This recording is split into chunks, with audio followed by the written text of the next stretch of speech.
आपातकाल की घोषणा के 50 साल पूरे होने के गंभीर अवसर पर doctor Shyama Prasad Mukherjee research foundation ने नई दिल्ली में एक स्मृति कार्यक्रम का आयोजन किया है।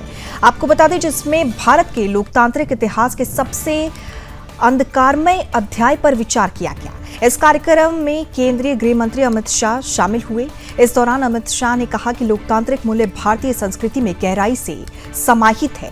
उन्होंने स्मरण किया कि कैसे उपनिवेश काल में भी भारतवासी चाहे किसी भी क्षेत्र में हो, प्रतिनिधिक शासन की आकांक्षा रखते हैं और वही मूल्य आज भी राष्ट्र की आकांक्षाओं को दिशा दे रही है।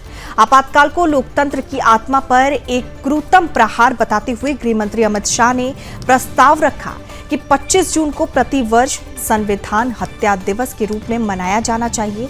एक ऐसा दिन जब संविधान के हनन और सत्तावाद के विरुद्ध डटे लाखों भारतीयों के साहस को याद किया जाए। उन्होंने कहा कि कोई भी तानाशाह, चाहे वो कितना ही शक्तिशाली क्यों ना हो, भारतीय लोकतंत्र की नींव को उखाड़ नहीं सकता। ये कार्यक्रम केवल अतीत के अन्यायों को याद करने का मंच नहीं था, बल्कि ये लोकतांत्रिक संस्थाओं की रक्षा के संकल्प को दोहराने और ये सुनिश्चित करने का अवसर भी था। आपको बता दें कि भारत के इतिहास में फिर कभी ऐसा अध्याय ना दोहराया जाए।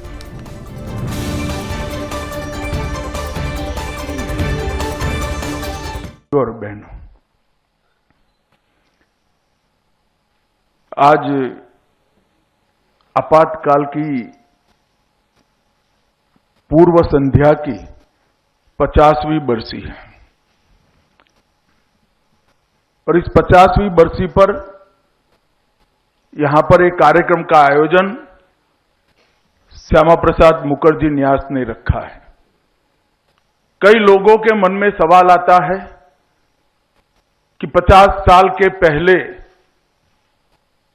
जो हुआ, इसकी चर्चा कर आज क्या करेंगे। जब मोदी जी ने तय किया 11 जुलाई 24 को कि 25 जून को संविधान हत्या दिन के रूप में मनाया जाएगा, तब भी ये सवाल बार बार उठता था। और चूंकि ये नोटिफिकेशन गृह मंत्रालय से आया था, मुझे भी व्यक्तिगत रूप से कई वरिष्ठ पत्रकारों ने सवाल पूछा था, मगर मैं मानता हूं कि आज का दिन इस संगोष्ठी के लिए सबसे उचित दिन है,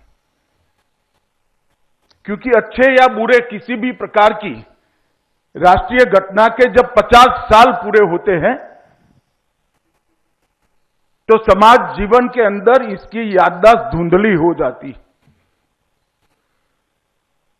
और आपातकाल जैसी लोकतंत्र की नींव हिलाने वाली की घटना, इसके बारे में याददाश्त समाज जीवन की अगर धुंधली होती है, तो किसी भी लोकतांत्रिक देश के लिए बहुत बड़ा खतरा होता है। क्योंकि लोकतांत्रिक भाव और तानाशाही, ये दो मन के दो भाव हैं। इसको आप व्यक्ति से मत जोड़िए। मन के जो भाव है, मानव प्रकृति के दो भाव है, वो कभी ना कभी उभर कर समाज के सामने, देश के सामने फिर से चुनौती बनकर आ सकते हैं। अगर तानाशाही का विचार फिर से चुनौती बनकर आ सकता है, तो लोकतांत्रिक स्वभाव देश का भला करने के लिए भी काम आता है। परंतु जब पीढ़ियां बदलती है और राष्ट्र जीवन की इस प्रकार की घटनाओं की विस्मृति, विशेषकर जिन पर जिम्मेदारी है, वो किशोरों और युवाओं की स्मृति में से निकलने लगती है, तब ऐसी ही संगोष्ठियां, ऐसे ही संविधान हत्या दिन की बात ये स्मृति को पुनर्जीवित करते हैं।